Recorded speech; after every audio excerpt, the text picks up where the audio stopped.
अब केहू हिट हो जाता ओकरा पीछे पीछे जाई आ वायरल हो गई ओकरा के धरी चले चले हमारे वीडियो कर दी वो बड़ तो कुत्ता नहीं पहचानता उसको ले आके आइए और उसको पहचान दिले तब ना आप कलाकार हैं थोड़े पवन भी खेसारी भी खुद चल खोल टेस्ट खाली ले लो कि रोलर लेखा दे बा कैसन लागता ये लोग भोजन खा ले बदल बदल के हैं तो जब भोजन बदल के खाता में तो वो बदल के ना करिए मॉडल बदलिए ना और उनका में रोगा सब भले ही लोग काम कराएं हमारा ना वो पसंद पड़ ले भैया रियल बात बोल रहे हैं उनमें लड़की का जो अट्रैक्शन होता है लड़की का जो क्यूटनेस होता है लड़की का जो आकर्षण होता है उनमें कुछ हमको दिखता ही नहीं नया लेकिन के खियाई में आसानी से वो खाइयो ले हंसो और नया बड़ा तेज नु चल रसो जो तहु में ठीक लगे। अपनी बातों से सुर्खियों में रहने वाले अपने गाना से सुर्खियों में रहने वाले तूफानी लाल यादव आखिरकार 3 महीना कहाँ गायब थे इसका राज खुलेगा क्योंकि बहुत ही बड़ी तैयारी चल रही थी और तैयारी ये था कि गुप्त रोगी के इलाज भी हो गए हैं। तूफानी लाल यादव भैया बहुत बहुत स्वागत है। रो के श्रृंगार न्यूज के माध्यम से जो भी देखा था सब लोग के कोटि कोटि प्रणाम। गुप्त रोगी के इलाज कब से करने लगे? 3 महीना गैपिंग भर लो तो कहने जाके देखी पहले रहे कि 2 नाव पर चढ़ना और गाड़ फट के मरना पहले हो कहा उतरा भैया अब एने बाकी 2 नाव पर चढ़ना एक डूबे तो एक पर रहना मान ली गाना बजाना हो चलता तो को डाउन हो गई तो अपन गुप्त रोग विशेषज्ञ रहूँ असाध्य रोग का समाधान भी रही यही से बैठल बैठल इलाज होत रही तो वह अपन बा एगो बिजनेस चालू हो गया क्या? अच्छा क्या कहे के चाहब देखे तानी कि एकदम जबरदस्त एगो रोमांटिक गाना आयल बा एगो देखे तानी कि गोदी में रख एगो हीरोइन के दिलवा लागल बा अहिर से ई गाना सब के बारे में वो दिलवा लागल बा अहिर को MP3 अभी वीडियो नहीं आयल अभी वीडियो आयल बा भगत बाबा वाला एगो वीडियो आज रिलीज भइल है भक भक बसाले दोनों कॉमेडी बा फनी बा कॉमेडी फनी बा हल्का फुल्का तमी रोमांस लिखा हुई तरमिनी हल्का फुल्का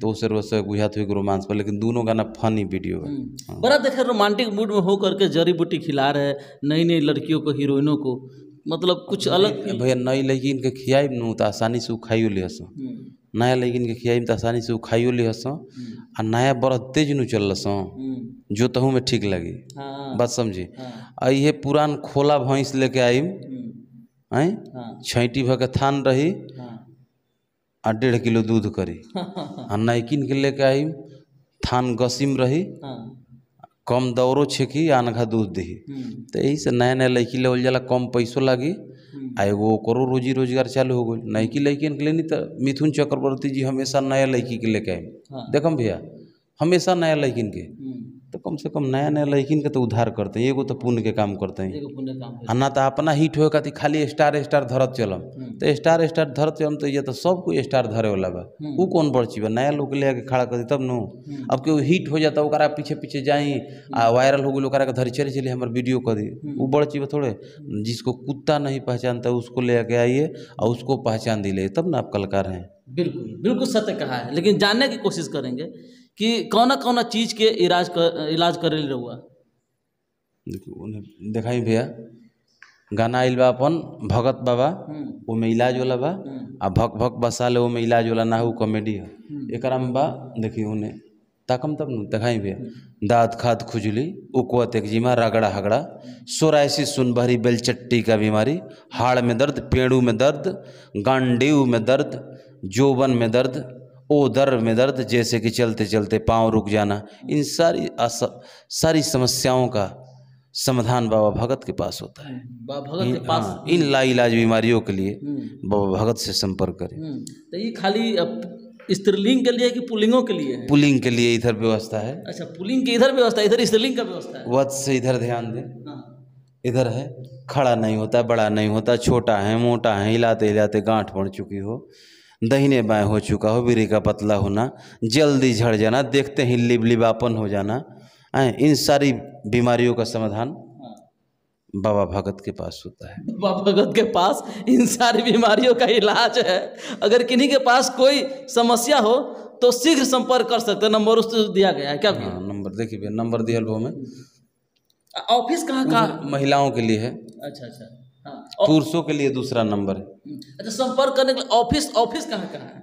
भैया हम लोग का अभी दुकान झोला छाप है, ठीक ना। इलाज कहाँ में करते हैं? अभी चौरी झोला में दुकान है। अच्छा। और नंबर से संपर्क करें, बस समाधान हो जाएगा। बुला लिया जाएगा। बुला लिया जाएगा। गाना के खेत में? हाँ नहीं नहीं, ऐसा नहीं है, ऐसा नहीं है। गाना के खेत में, चना के खेत में, ऐसा नहीं। हाँ। गलत में ना लीजिए। देखिए, अच्छा चलिए मुद्दा पे थोड़ा सा आते हैं। एक गाना जो है किस चैनल पे रिलीज हुआ है? मधुसूदन फिल्म पे है। भगत बाबा। हाँ भगत बाबा। देख रहे हैं इंडस्ट्रीज में, देख रहे कि भोजपुरी का खाती है, भोजपुरी से नाम कमाती है और भोजपुरी में ही मतलब उल्टी करके चली जाती है। ऐसी हीरोइन एक है आकांक्षा पुरी, उसके बारे में क्या सोच रखते हैं? अब आकांक्षा पुरी जी के हमनी से बहुत दूरी, ये आकांक्षा पुरी तहरा हमारा बीच में बा बहुत दूरी है। तो उनसे क्या कहे, मतलब जो समस्या बा आ जो बात पूछल जाती वो हमारा के बताएं। वो कहती है आकांक्षा पुरी कि भोजपुरी में जो है हमको अफोर्ड नहीं कर पाएगा, हमारी जो कीमत है कोई नहीं दे पाएगा। क्या भोजपुरी में किसी के पास हैसियत नहीं है कि आकांक्षा पुरी को खरीद सके, उनको काम करवा सके?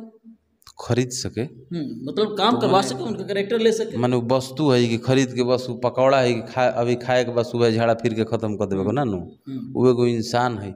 तो उनका के पैसा दे दे के बिना पैसा के ना चाहिए बोलो थोड़े। खेसारी भैया पवन भैया काम करे ले बोलो जी, दोनों जना नो मतलब तो फ्री में ना चले भाई। अब देखी भोजपुरी हो आई, एजा सुबह दाल भात चोखा बनला तो सांझी खाए रोटी सब्जी बनला, बस समझते हैं। एक दिन रौरा खीर खा लेम नो, मीठा खा लेम तो दूसर का दिन चटक खाए का मन कर लगे, दूसर का दिन चटक खाए तो खट तुरुस खाए का मन कर लगे। तो ये लोग रोज खाना जब व्यंजन टेस्ट बदल बदल के खाता में, तो वहाँ तो मॉडले हैं आ यहाँ सब स्टारे हैं जा। तो उनको अब अंगूर ना मिलल तो खाटा, यार लोग रोज या टेस्ट बदलते हैं। रौरा कोना गली के बथुआ है और उनका में रउआ सब भले ही लोग काम कराएं, हमारा ना वो पसंद पड़ ले भैया, रियल बात बोल रहे हैं। उनमें लड़की का जो अट्रैक्शन होता है, लड़की का जो क्यूटनेस होता है, लड़की का जो आकर्षण होता है, उनमें कुछ हमको दिखता ही नहीं है। सीना से लड़की का आकर्षण होता है, सीना ना हमको उनका अच्छा लगता है।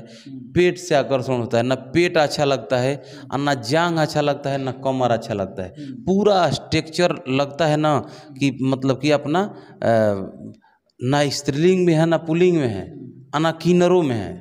सही में उनका शरीर जो है ना स्त्रीलिंग में है ना पुल्लिंग में है और ना छाका में है, कोनो में नहीं। उनका अलगे टाइप का जो उनका शरीर में बन गया है। ये लोग तो उतना काम करा लिए हैं, कहीं ना कैसे कैसे, हमको नहीं अच्छा लगता है। बिना आकर्षण के खेसारी लाल खूब उठा कर जिम कर रहे थे। और जिम तो लकड़ियों संग कदम करे में का बा। अरे हिंदी में काम की हैं अपना भाई आए तो हिंदी है, हिंदी की हीरोइन है, हिंदी की हीरोइन हो गया। सनी लियोन को ले आके काम करें तो दूसरा का दिन सनी लियोन आके बयान दे रही हैं कि इन लोग के पास बजट नहीं है। अरे एक बार कोई काम करे, रोज रोज एक लड़की से काम करेगा कोई? हम तो बोल रहे हैं यहाँ भोजन लोग बदल बदल करते हैं, या लोग भोजन खा लें बदल बदल के हैं। तो जब भोजन बदल के खाता में तो वो बदल के ना करिए, मॉडल बदलिए ना, बदल के करिए। मतलब उसको काम नहीं मिला इसीलिए ब्लेम करे भोजपुरी पे। हाँ काम नहीं मिल रहा है, लोग बदल के करते हैं। एक ही लड़की से क्यों कराएंगे भाई? पैसा ले रही हो तो तुमसे भी कोई अच्छा दिख रही है, उसको एक ही लोग को दिया जाएगा, तुम और जगह काम करो। वो टेस्ट अब नहीं रहा आकांक्षा पुरी में। नहीं टेस्ट अब वो लोग जानेंगे जो टेस्टर से टेस्ट किया होगा, वो ना टेस्ट जानेगा कि टेस्ट कैसा है, बेस्ट है। कभी मतलब आपके साथ काम करने का मतलब हमनी काहे खातिर काम करे जिम हमनी के नईकी लड़की में खुश बन जा। हाँ हमनी के नईकी लड़की में खुश बन जा। हमनी के देसीला आदमी है जा। हमनी के ऐसा रोस्टेड क्या कहला बर्गर पिज्जा चाउमीन डोसा ई कुल पसंद ना। दाल भात चोखा कैनी जा, घी डाल देनी, शांति से सुतल भाई, ना तो दही घोर के पीलनी, शांति से सुतल भाई, दूध पीलनी, शांति से सुतल भाई, खा पी के आनंद में भाई। अभी कुल चाउमीन बर्गर डोसा इडली एक कुल के फेरा में पड़म, ये कुल हाँ पिज्जा है खाइम, बाद में पेचिस के बीमारी हो जी। एक संगे हुई खूनी और बादी दोनों है, करते करते भकंदर हो गया है, फिर बाबा वैद्य के पास आना पड़ेगा भकंदर के इलाज के। इसलिए इन लोग से दूरी बना कर रहिए। देसीला अपने भोजपुरी में इतनी बड़ी अच्छी अच्छी लड़की, उन लोग से काम में लोग कराएंगे। बुर्बक हैं थोड़े पवन भैया खेसारी भैया, खुद चला खोन टेस्ट खाली ले लो कि रोलर लेखा दे बा कैसन लागता, टेस्ट ना ठीक लागल हो। जब देखिए जब ई धारदार गणासी मारत हो लोग को धरवे मुड़ जात होई। धार जब गणासी के मारत हो लो चाहे टांगी के जब धार मारत हो लो तो धरवे मुड़ ही जात होई। तो ई काहे का अपन धार मुरहवावस लो, ऐसे अपन धार बचा कर रखत हो बड़ा लोग। चोख हथियार है दोनों के। इन लोग ना तो चोक हथियार उजे काम नहीं कर उजे मुड़ ही जाता। हाँ वो गठीला बदन कर लेबे जिम मार मार के उजे मुड़ जाता धार। ऐसे सोचता हूँ धार बचैले रह, रोज रोज शाम धारा के पड़ जी। चलिए भैया का के हम जाते जाते जेरवा के चाहता हूँ जाते जाते बस तूफानी म्यूजिक वर्ल्ड पर आई मधुसूदन फिल्म पर दोनों गाना आइल बा। भगत बाबा आ दूसर का गाना बा भक भक बसाले। दोनों गाना के प्यार दुलार दी जा, तनी गैपिंग हो गया, कुछ पर्सनल काम में लागल रही जा, 3 महीना वही में रही गुनी है जा। जाए एगो गाना राउर देख लिया जे सावन के बा भजन किंगो के किंग शिवलिंग। सुबह तूफानी म्यूजिक वर्ल्ड पर रिलीज करम जा कल सुबह। हाँ बाकी इन लोग हमार सावन ना ठीक लगेला। सावन छुट्टी नु आधा वाला लइका मौराजी हस बे का छोड़ कुछ चटक मटक यही पैसा में ना बनी गई रही। ऐसा ऐसा फोन आवेला तूफानी लाल मतलब मसाला। हाँ मूड फ्रेशनर। चलिए बहुत बहुत धन्यवाद भैया समय देने के लिए। क्या कहना चाहेंगे कमेंट कर जरूर बताइएगा। जय हिंद।